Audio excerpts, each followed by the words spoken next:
चुनाव आयोग में सुधार और स्वायत्तता के मुद्दे पर संविधान पीठ का फैसला सुरक्षित रख लिया गया है। 5 जजों की बेंच ने अब से थोड़ी देर पहले इस फैसले को सुरक्षित रखा है। 4 दिन तक सुनवाई चली और इसमें justice K M. Joseph, justice Ajay Rastogi, justice Aniruddha Bose, justice Hrishikesh Rai और जस्टिस सी.टी. रवि कुमार की पीठ ने यह फैसला सुरक्षित रखा है।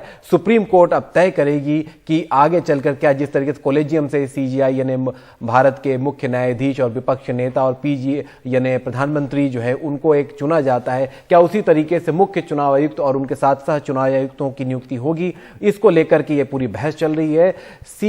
सीईसी यानी कि मुख्य सतर्कता आयुक्त और साथ ही साथ चुनाव आयोग के सामने ये संरक्षण को हटाने की सामान्य प्रक्रिया को लेकर के ये बहस फिलहाल सुप्रीम कोर्ट में चल रही है। बिल्कुल, और हम चलेंगे हमारे सहयोगी आशीष भार्गव के पास, लेकिन यहाँ पर कुछ वाक्य अगर हम बताना चाहें अपने दर्शकों को पढ़कर कि क्या कुछ हुआ है कोर्ट में, तो उसमें जस्टिस जोसेफ जो है उन्होंने कहा है कि 18 तारीख को हम मामले की सुनवाई करते हैं, जिस दिन आप पेश हुए और उसके बाद फाइल आगे बढ़ा देते हैं और उसी दिन पीएम उनके नाम की सिफारिश करते हैं। ये जल्दबाजी आखिर क्यों दिखाई जा रही है। जस्टिस अजय रस्तोगी उन्होंने कहा कि ये वैकेंसी जो है ये 6 महीने के लिए थी, फिर जब मामले की सुनवाई अदालत में शुरू हुई तो अचानक ये नियुक्ति क्यों हुई। तो ये सवाल उठाए जा रहे हैं कि बिजली की गति से आखिर नियुक्ति क्यों हुई है। हम रुक कर रहे हैं हमारे सहयोगी आशीष भार्गव का, जो लगातार इस खबर पर नजर बनाए हुए हैं। आशीष, ये मामला बहुत बड़ा है, ये हम सब जानते हैं। पूरे देश का कहीं ना कहीं एक बहुत बड़ा संवैधानिक ढांचा जो है वो इससे जुड़ा हुआ है, और ऐसे में जिस तरह से सुप्रीम कोर्ट में सवाल उठाए गए हैं सरकार की मंशा पर, वो बहुत ज्यादा मायने रखता है। कई टिप्पणियां आज की गई। आशीष, विस्तार से बताइए क्या कुछ हुआ।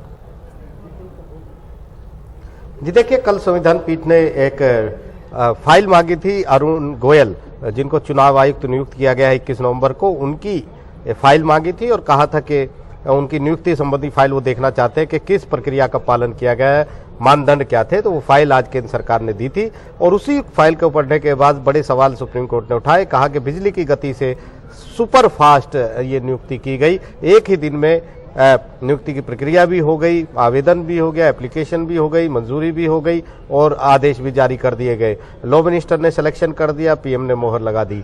तो इतनी जल्दबाजी की क्या जरूरत थी, सुपरफास्ट चलने की क्या जरूरत थी, बिजली की गति से चलने की क्या जरूरत थी, ये सवाल पूछा गया। और फिर प्रक्रिया पर सवाल उठाया कि इतने सारे लोगों में से, डेटाबेस में से 40 लोग उम्मीदवार ऐसे थे जो कम उम्र के थे, लेकिन अरुण गोयल को क्यों चुना गया, क्या मानदंड था।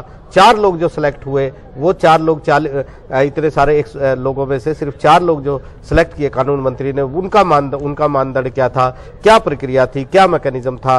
ये तमाम बड़े सवाल यहाँ पर सुप्रीम कोर्ट ने पूछे और कहा कि वो संतुष्ट नहीं है, जो जवाब और जो तर्क सरकार दे रही है उससे वो कहीं ना कहीं संतुष्ट नहीं है और चिंतित है कि किस प्रक्रिया का पालन किया गया। हालांकि केंद्र सरकार की तरफ से कहा गया था कि अदालत को इसमें हस्तक्षेप नहीं करना चाहिए, न्याय कार्यपालिका के हर कदम की, हर प्रक्रिया की समीक्षा नहीं हो सकती है, कोई छुपाव नहीं हुआ है, प्रक्रिया और कानून का पालन किया गया है और ऐसे में सुप्रीम कोर्ट को इसमें दखल नहीं देना चाहिए। तो काफी अहम ये सुनवाई हुई है, फैसला अब सुरक्षित हो गया है। एक बहुत बड़ा फैसला सुप्रीम कोर्ट से आएगा जब सुप्रीम कोर्ट ये तय करेगा कि क्या मुख्य चुनाव आयुक्त और जो चुनाव आयुक्त है उनकी नियुक्तियां जो है वो इसी तरीके से चलती रहेंगी या फिर एक पारदर्शी और एक निष्पक्ष, एक स्वतंत्र जो बॉडी होगी कॉलेजियम की तरह, जिसमें प्रधानमंत्री हो सकते हैं, सीजीआई हो सकते हैं, लोकसभा के नेता प्रतिपक्ष हो सकते हैं, वो शामिल होंगे। क्योंकि सबसे बड़ा सवाल बार बार सुप्रीम कोर्ट ने यही कहा था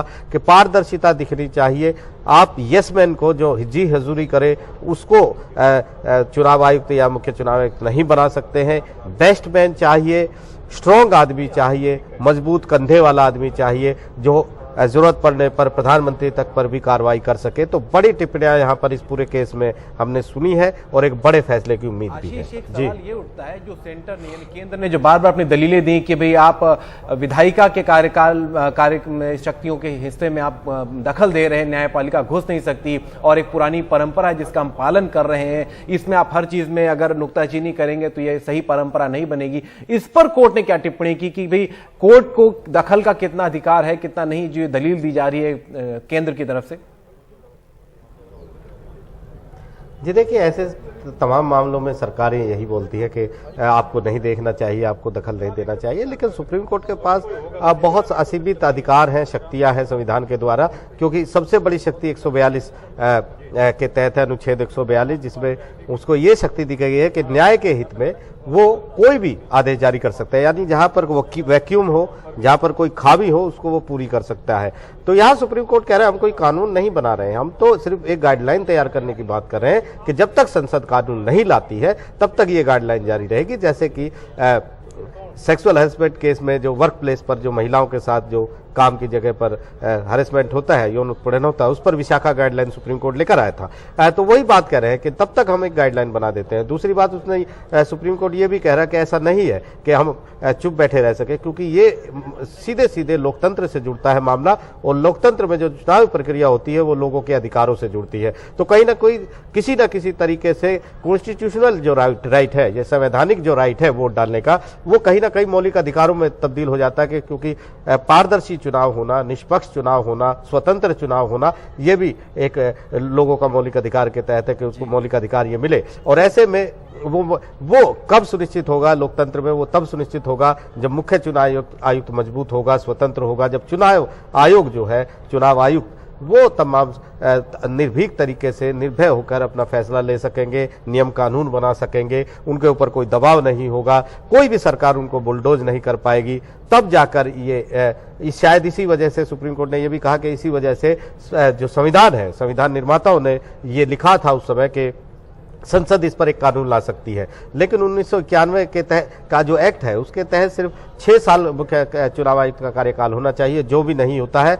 ये भी आंकड़े दिखाए कि किस तरीके से कोई भी सरकार हो, किस तरीके से मुख्य चुनाव आयुक्त के कार्यकाल को कम रखा जाता है ताकि वो स्वतंत्र रूप से फैसले न ले सके। तो कहीं ना कहीं सुप्रीम कोर्ट को ये लगता है कि जो अभी की जो प्रक्रिया है वो सरकारों के लिए एक के फायदे की है, क्योंकि उनकी मर्जी चल सकती है, और चुनाव आयुक्त जो नियुक्त किए जाते हैं उनको संरक्षण मिल जाता है, इसलिए वो झुक जाते हैं, जी हजूरी करते हैं। तो एक बड़ा फैसला सुप्रीम कोर्ट की तरफ से आएगा, एक बड़ा कदम देश के न्याय, हम कहेंगे चुनाव सुधार को लेकर, जो इलेक्शन रिफॉर्म्स की बात होती है, एक बड़ा कदम सुप्रीम कोर्ट उठा सकता है। बहुत बड़ा फैसला। बहुत बहुत शुक्रिया आशीष इस तमाम जानकारी के लिए। तो यहाँ पर ये सुप्रीम कोर्ट को तय करना है कि क्या प्रधानमंत्री, मुख्य न्यायाधीश और विपक्ष के नेता का जो कॉलेजियम होता है, क्या वो मुख्य चुनाव आयुक्त और चुनाव आयुक्त की नियुक्ति करेगा या नहीं करेगा। ये एक बड़ा फैसला होगा संवैधानिक प्रक्रिया के लिए, लोकतांत्रिक प्रक्रिया के लिए, और जिस तरह से हमारे देश में चुनाव करवाए जाते हैं उसके लिए।